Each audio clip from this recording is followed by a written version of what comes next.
اور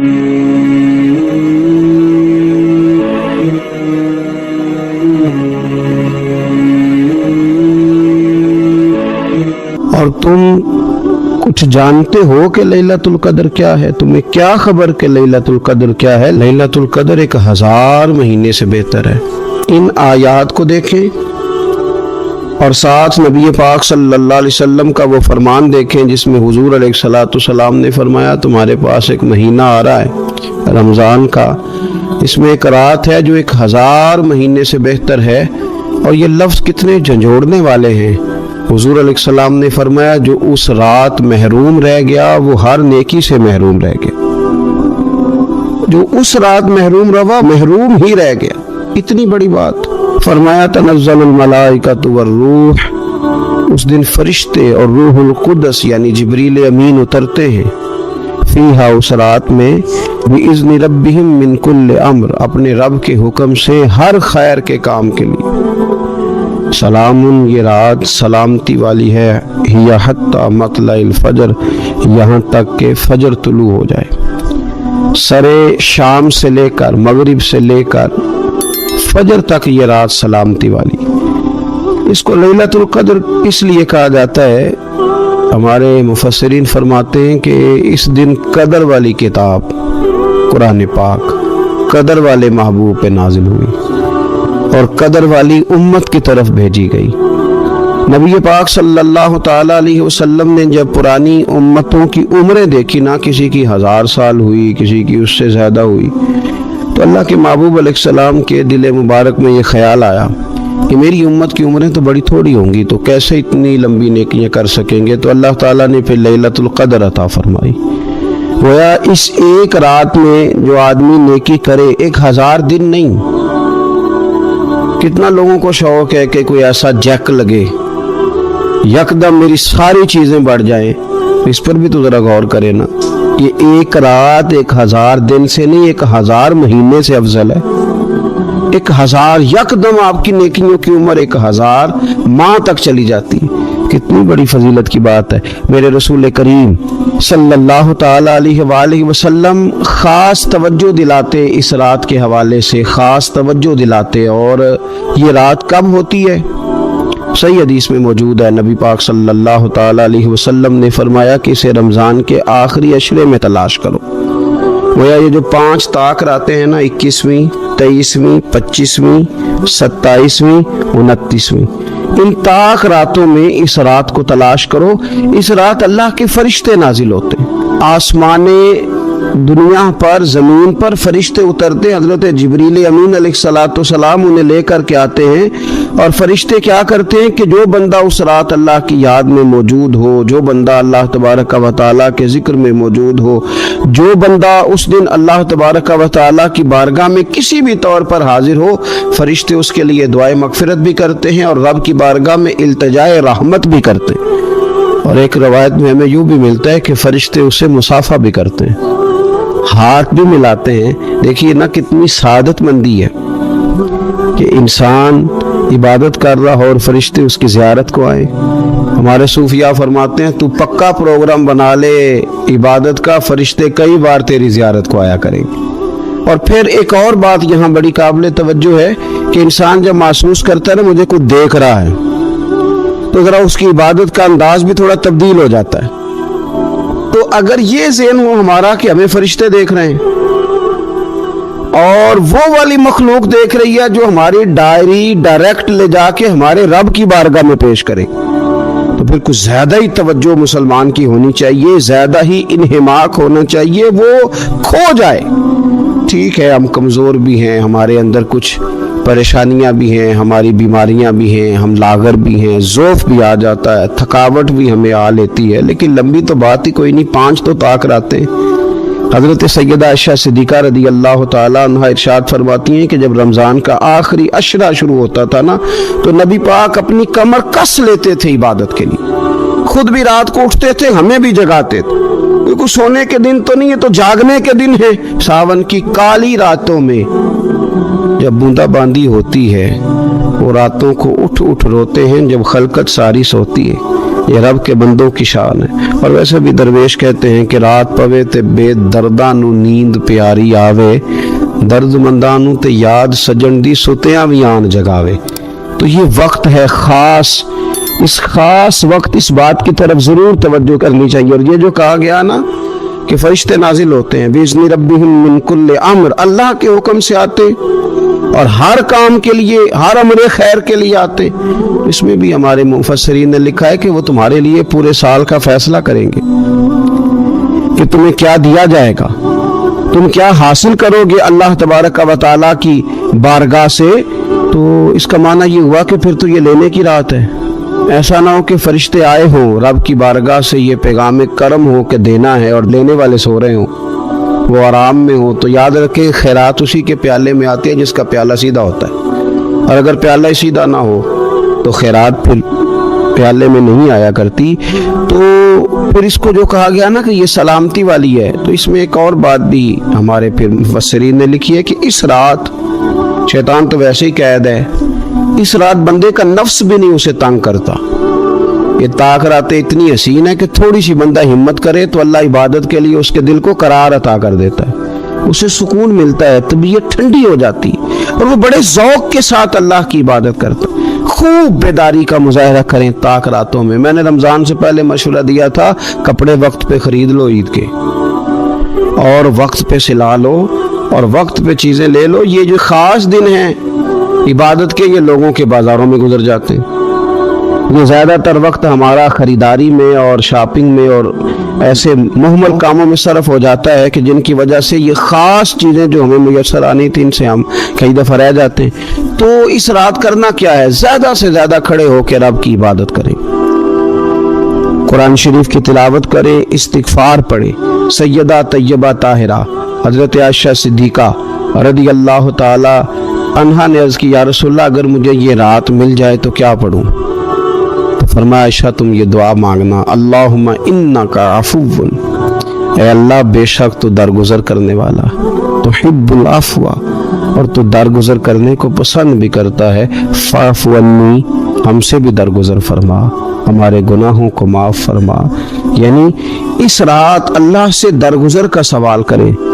جو لوگوں کے سامنے اپنی خطائیں ہوتی ہیں وہ تو ویسے بیچارے ہر وقت معافی مانگتے رہتے ہیں، جن کے پیش نظر اپنی غلطیاں ہوتی ہیں، جو اپنے رب کریم کی بارگاہ میں حاضر ہونے کا ارادہ رکھتے ہیں صاف ستھرا ہو کر، وہ تو ویسے ہی معافی کے طلبگار ہوتے ہیں۔ تو یہ تو خاص چانس ملا ہے معافی مانگنے کا، تو بالکل سستی کا مظاہرہ نہ کریں، بالخصوص وہ لوگ جو اعتکاف میں موجود ہیں۔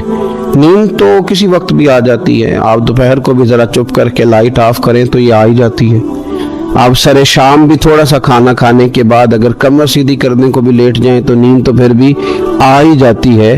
لیکن یہ سنہری قسم کے ایام ہیں، سختی نہیں، پابندی نہیں، فرض نہیں، لیکن اگر شوق کے ساتھ، ذوق کے ساتھ، توجہ کے ساتھ، میں ایک مثال دیا کرتا ہوں کہ یہ ہمارے پاس قیمتی دن ہے رمضان کے، ایک عمل کا ثواب 70 کے برابر ہے۔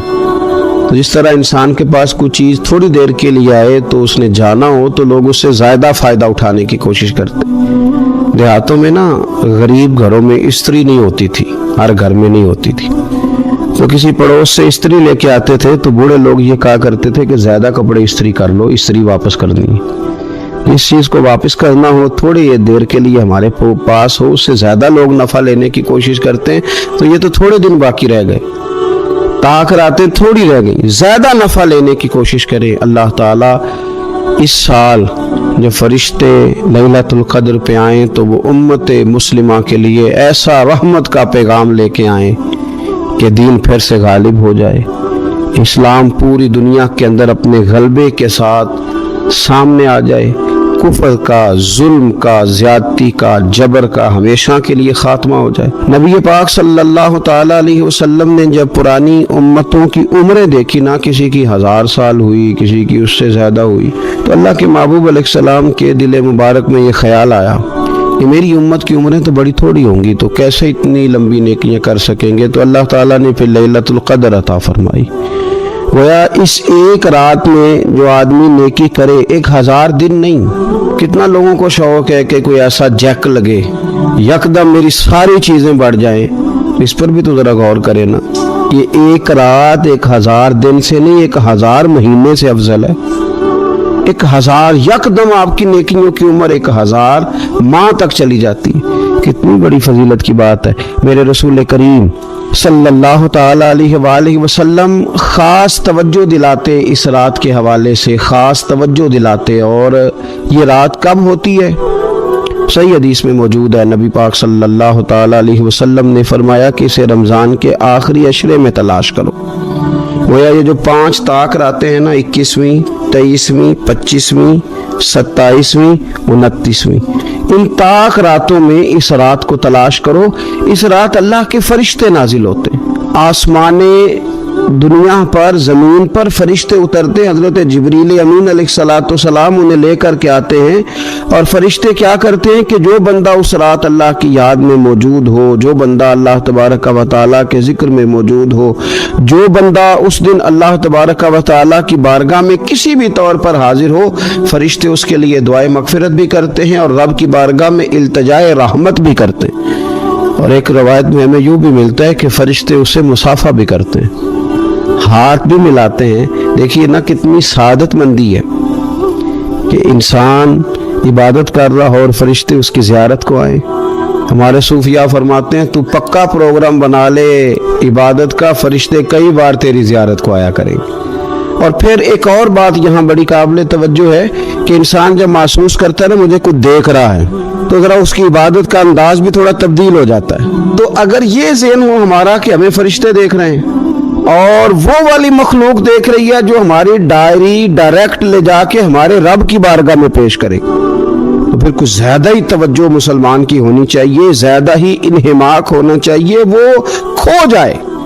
ٹھیک ہے ہم کمزور بھی ہیں، ہمارے اندر کچھ پریشانیاں بھی ہیں، ہماری بیماریاں بھی ہیں، ہم لاغر بھی ہیں، ضعف بھی آ جاتا ہے، تھکاوٹ بھی ہمیں آ لیتی ہے، لیکن لمبی تو بات ہی کوئی نہیں، 5 تو طاق راتیں۔ حضرت سیدہ عائشہ صدیقہ رضی اللہ تعالیٰ عنہا ارشاد فرماتی ہیں کہ جب رمضان کا آخری عشرہ شروع ہوتا تھا نا، تو نبی پاک اپنی کمر کس لیتے تھے عبادت کے لیے، خود بھی رات کو اٹھتے تھے، ہمیں بھی جگاتے تھے۔ یہ کچھ سونے کے دن تو نہیں ہے، تو جاگنے کے دن ہے۔ ساون کی کالی راتوں میں جب بوندا باندی ہوتی ہے، وہ راتوں کو اٹھ اٹھ روتے ہیں جب خلقت ساری سوتی ہے۔ یہ رب کے بندوں کی شان ہے۔ اور ویسے بھی درویش کہتے ہیں کہ رات پوے تے بے دردانو نیند پیاری آوے، درد مندانو تے یاد سجن دی ستیاں بھی آن جگاوے۔ تو یہ وقت ہے خاص، اس خاص وقت اس بات کی طرف ضرور توجہ کرنی چاہیے۔ اور یہ جو کہا گیا نا کہ فرشتے نازل ہوتے ہیں بِإِذْنِ رَبِّهِمْ مِنْ كُلِّ أَمْرٍ، اللہ کے حکم سے آتے اور ہر کام کے لیے، ہر امر خیر کے لیے آتے۔ اس میں بھی ہمارے مفسرین نے لکھا ہے کہ وہ تمہارے لیے پورے سال کا فیصلہ کریں گے کہ تمہیں کیا دیا جائے گا، تم کیا حاصل کرو گے اللہ تبارک و تعالیٰ کی بارگاہ سے۔ تو اس کا معنی یہ ہوا کہ پھر تو یہ لینے کی رات ہے۔ ایسا نہ ہو کہ فرشتے آئے ہوں رب کی بارگاہ سے یہ پیغام کرم ہو کہ دینا ہے اور لینے والے سو رہے ہوں، وہ آرام میں ہوں۔ تو یاد رکھیں خیرات اسی کے پیالے میں آتی ہے جس کا پیالہ سیدھا ہوتا ہے، اور اگر پیالہ ہی سیدھا نہ ہو تو خیرات پھر پیالے میں نہیں آیا کرتی۔ تو پھر اس کو جو کہا گیا نا کہ یہ سلامتی والی ہے، تو اس میں ایک اور بات بھی ہمارے پھر مفسرین نے لکھی ہے کہ اس رات شیطان تو ویسے ہی قید ہے، اس رات بندے کا نفس بھی نہیں اسے تنگ کرتا۔ یہ طاق راتیں اتنی حسین ہے کہ تھوڑی سی بندہ ہمت کرے تو اللہ عبادت کے لیے اس کے دل کو قرار عطا کر دیتا ہے، اسے سکون ملتا ہے، طبیعت ٹھنڈی ہو جاتی ہے اور وہ بڑے ذوق کے ساتھ اللہ کی عبادت کرتا ہے۔ خوب بیداری کا مظاہرہ کریں طاق راتوں۔ اگر آپ محسوس کریں نا کہ یار یہ نا میں نے بال نہیں صحیح، میرے بکھرے ہوئے ہیں، ٹوٹے ہوئے ہیں، تو محسوس کرتے ہیں یار کوئی دیکھے گا تو کیا کہے گا۔ 2 جوڑے بھی بعض لوگوں کو دل میں تبدیل کرنے پڑتے ہیں، وہ آسودگی حاصل ہوتی ہے، اس سے تسلی محسوس کرتا ہے آدمی۔ آپ 2-3 دنوں کے تھکے ماندے جب جا کے غسل کرتے ہیں نا گھر میں، تو اتنی کوئی وزن نہیں ہوتا مٹی کا یہ کپڑوں کا، لیکن آپ غسل کر لیتے ہیں تو اپنے آپ کو ہلکا پھلکا محسوس کرتے ہیں۔ انسان کی طبیعت کا تقاضا ہے کہ تھوڑے سے بھی اگر میل کچیل اس کے ظاہری جسم پہ لگ جائے تو وہ تکلیف محسوس کرتا ہے۔ بس سمجھ لیں اس بات کو کہ اگر ظاہر پر ایک دو دھبا ہو تو بندہ بے چین رہتا ہے، تو اگر دھبے باطل پہ ہوں تو اگر دل پہ دھبے لگ جائیں نا، لالچ کا، ہرس کا، ہوس کا، حسد کا، عداوت کا، بغض کا، لوگ کہتے ہیں پتہ نہیں کیا بات ہے، میں بور ہو رہا ہوں، پتہ نہیں کیا بات ہے، مجھے کیا ٹینشن ہے، پتہ نہیں سارا کچھ ہے۔ تو میں کہتا ہوں سارا کچھ ہے، اور ایک ٹینشن بھی ہے آپ کو کہ مجھے دیکھ کوئی نہیں رہا، ایک مسئلہ بھی ہے کہ میری ذرا شہرت ہو جائے، ایک پریشانی بھی ہے کہ میری بھی ذرا کبھی وہ فوٹو آنے لگ جائے، تو اس نے بے چین کر دیا، بے قرار کر دیا۔ آپ کے پاس سارا کچھ ہے، لیکن وہ جو بھائی تھوڑا سا 4 پیسوں میں آگے نکل گیا، وہ برداشت نہیں ہو پا رہا، اس نے اندر جوار بھاٹا برپا کر دیا باطن میں۔ یہ جو اندر کے دھبے ہوتے ہیں یہ انسان کو بے چین کر دیتے ہیں، بے قرار کر دیتے ہیں۔ ویسے وہ دوائیاں کھاتا پھرتا ہے، دم کراتا پھرتا ہے، علاج کراتا پھرتا ہے، لیکن رب فرماتا ہے میں نے تمہارا علاج کر دیا ہے۔ مالک کس طرح؟ فرمایا میں نے تمہیں اپنا محبوب جو عطا فرمایا ہے۔ کما ارسلنا فیکم رسولا منکم یتلو علیکم آیاتنا ویزکیکم، فرمایا میں نے تمہیں میں سے تمہیں رسول دیے ہیں، وہ تم پر میری آیتیں پڑھیں گے اور تمہیں پاک فرما دیں گے۔ جب تزکیہ ہو جائے گا نا، اندر کی صفائی ہو جائے گی، پاکیزگی ہو جائے گی، تو پھر کوئی مکان نہیں حضرت بلال حبشی کے لیے رہنے کے لیے، کوئی مکان نہیں، مسجد میں سوتے ہیں، پھر کوئی مکان نہیں ان کے پاس، کوئی ان کے پاس جائیداد نہیں، کوئی مال نہیں، سادہ کپڑے پہنتے ہیں، کوئی ظاہری عہدہ نہیں، لیکن حال یہ ہے کہ محبوب فرماتے ہیں معراج سے واپس آ کر بلال کیا عمل کرتے ہو یا رسول اللہ کیا ہوا؟ فرمایا میں معراج پہ گیا تھا، میں نے تو تمہارے چلنے کی آواز جنت میں بھی سنی ہے۔ جب آپ اندر سے مطمئن ہو جاتے ہیں، 2-3 باتیں آپ کی خدمت میں عرض کرنی ہے۔ طبیعت جب تک بے لوث نہیں نہ ہوتی، جب تک اخلاص نہیں آتا، تب تک اطمینان نہیں ہوتا۔ یہ جو لالچ ہوتا ہے نا، ہرس، ہوس، طمع، یہ اتنی بڑی گھٹن ہے کہ آپ، اور یہ اتنا بڑا لالچ کا، ہرس اور ہوس کا پیٹ اتنا بڑا ہوتا ہے کہ اس میں سارے خزانے بھی ڈال دیے جائیں تو یہ پیٹ بھرتا نہیں۔ جب آپ لالچ کے رشتے دنیا میں قائم کر لیتے ہیں، جب آپ کچھ دو کی پالیسی کی بنیاد پر جینا چاہتے ہیں، تو پھر زندگی ایک مشین کی طرح گزرتی ہے۔ پھر انسان انسانوں سے نہیں ملتے، جیبوں سے ملتے ہیں۔ پھر آج جو حال ہم ارد گرد دیکھ رہے ہیں کہ ایوان اقتدار سے لے کر بچی اور بچے کا رشتہ طے کرنے تک ہر چیز سے پہلے دولت دیکھی جاتی ہے، ہر چیز سے پہلے سرمایہ دیکھا جاتا ہے۔ کسی جگہ بھی آپ کو بڑا ہونے کے لیے، عزت کرانے کے لیے پہلے یہ بتانا پڑتا ہے کہ میری جیب میں مال کتنا ہے۔ نبی پاک صلی اللہ تعالی علیہ وسلم نے ہمارا تزکیہ یہ کیا ہے کہ حضور نے ہمیں بے لوث، اخلاص والی، درد والی اور مروت والی زندگی گزارنے کا کہا۔ حضور علیہ السلام کی مکمل سیرت کو آپ پڑھیں گے نا میرے عزیزوں، تو یک طرفہ نیکی کا کہا حضور نے، یک طرفہ۔ نیکیاں تجارت نہیں ہوتی کہ سامنے والا بھی کرے گا تو میں بھی کروں گا۔ حضور نے فرمایا نیکی یک طرفہ کرنی ہے، اپنی سیرت میں فرمایا، اپنے عمل سے فرمایا۔ نیکی یک طرفہ کیا معنی ہے؟ کوئی کرے نہ کرے، ہم مدینے والے کے ماننے والے ہیں، ہم نے نیکی کر کے چھوڑنی ہے۔ اخلاص جب آ جاتا ہے نا، للہیت جب آ جاتی، کوئی 24 گھنٹوں میں 2 کام تو بندہ صرف اللہ کی رضا کے لیے کرے، 2 کام تو اللہ کی رضا کے لیے کرے۔ ایک تو اللہ کی رضا، ہر کام میں دکھاوا ہے، ہر کام میں تسن، بڑا مذہبی، یہ مذہبی سٹیج ہوتا ہے نا ہمارا، یہ مذہبی سٹیج ہے، یہ ہونا چاہیے نا بڑا اخلاص والا، بڑا درد والا۔ لیکن اگر کوئی سماجی آدمی، سیاسی آدمی رہ جائے اسٹیج پہ بیٹھنے سے، تو ہو سکتا ہے سویرے لڑائی شروع ہو جائے، فلانی آیا، کوئی پیر صاحب اگر رہ جائیں، پیچھے رہ جائیں، تو اگلے دن ہو سکتا ہے وہ کہے کہ آئندہ آپ کی محفل کا بائیکاٹ کرنا ہے، آپ نے تو، میں تو صدارت کے قابل تھا اور مجھے نیچے بٹھا دیا۔ بھئی کوئی تو ایسی جگہ ہو نا، کوئی تو ایسا مقام ہو جہاں یہ ساری چیزیں نکل جائیں، خالص اللہ کی رضا کے لیے انسان کام کرے، خالص میرے رسول پاک صلی اللہ تعالی علیہ وسلم نے سامنے والے کا انداز دیکھ کر اس کے ساتھ نیکی نہیں فرمائی، بلکہ کریم کا تو ایک منفرد طریقہ ہے پیار کرنے کا۔ ارسلت الی الخلق، فرمایا میں مخلوق کا رسول ہوں، مخلوق کا۔ حضور کا تو دل غیروں کے لیے بھی بڑا دھڑکتا تھا، نہ ماننے والوں کے لیے بھی بڑا دھڑکتا تھا۔ بدر میں جو لوگ آئے تھے وہ کوئی پھول کی پتیاں لے کے تو نہیں نہ آئے تھے، بدر میں جو لوگ آئے تھے وہ گھی شکر لے کے تو نہیں نہ آئے تھے، وہ تو تلواریں لے کے باقاعدہ لڑنے کو آئے، وہ سارا کچھ کرنا چاہتے تھے جو عرب کے لوگ اپنے دشمن سے کیا کرتے تھے معاذ اللہ۔ وہ پہلے قتل کر دیتے، پھر ناک کاٹ ڈالتے، پھر کان کاٹ ڈالتے، پھر وہ ٹکڑے کر دیتے، وہ سارا کچھ کرنے آئے تھے۔ اللہ نے مسلمانوں کی مدد کی، 313 1000 کے مقابلے میں لڑے، پر جب رب مدد کرے تو پھر کامیابیاں آیا کرتی ہیں۔ نتیجہ کیا نکلا؟ صرف 14 مسلمان شہید ہوئے، 70 کفار کو قیدی بنا کے لایا گیا۔ میں نے کہا یہ پھول پتیوں والے لوگ نہیں تھے، گھی شکر والے نہیں تھے، تحفوں کے تبادلے والے نہیں تھے، یہ پتھر مارنے والے تھے، کانٹے بچھانے والے تھے، تکلیف دینے والے تھے، چوکوں میں، چوراہوں میں، گلیوں میں، کمروں میں بیٹھ کر اسلام کے خلاف منصوبہ بندی کرنے والے تھے۔ نبی پاک علیہ السلام کو کیسے معاذ اللہ تکلیف پہنچائی جائے اس کے لیے یہ پلان کرنے والے تھے۔ لیکن حضرت انس بن مالک فرماتے ہیں میں جب بدر کے وہ قیدی آئے تو ظاہر ہے ہمیں غصہ تھا، انہوں نے بڑا ستایا تھا، ہم نے ذرا رسیاں زور سے باندھی ان کی۔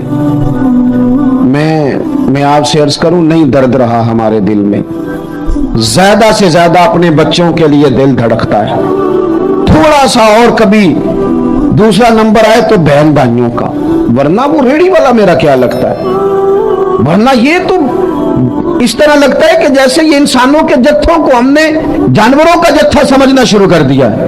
جب لیڈروں کی گاڑیوں کے پیچھے لوگوں کے بچے دھوپ میں بھاگتے ہیں تو وہ اندر ہو کے خوش ہوتے ہیں، وہ ہاتھ ہلاتے ہیں۔ آپ کیا دیکھ رہے ہیں؟ یہاں کو تماشے لگے ہوئے ہیں۔ یہ بے ہنگم انداز آپ کا، وہ جس آدمی کو بڑا راضی ہونا چاہیے تھا کہ میں لائن میں لگا ہوں، جس طرح میری قوم تکلیف میں ہے میں بھی اسی طرح ہوں، لیکن وہ قوم جو ہے بیچاری وہ کہہ رہی ہے کہ صرف ڈاکٹر چیک کر لے، صرف بتا دے مریض کو کیا ہے، اگر کہیں اور شفٹ کرنا ہے تو اس کے لیے بھی وہ سفارش لیتی ہے۔ لیکن یہ صاحب کیا کہتے ہیں مجھے اللہ نے بڑی عزت دی ہے، میں گیا تو ڈاکٹر اٹھ کے کھڑا ہو گیا، تو بھئی قوم کو اس کا کیا فائدہ؟